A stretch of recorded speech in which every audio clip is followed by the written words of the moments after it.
ఏ తీగ పువ్వునో ఏ కొమ్మ తేచినో కలిసింది ఏ వింత అనుబంధమౌనో తెలిసి తెలియని అభిమానమౌనో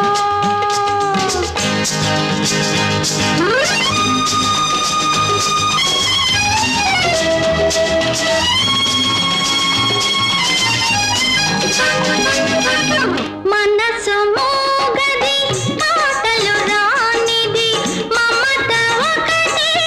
అది నేర్చినది మనసు మోగది మాటలు రానిది మమత ఒకటి అది నేర్చినది அப்படியா పెద్ద అర్థమైనట్టు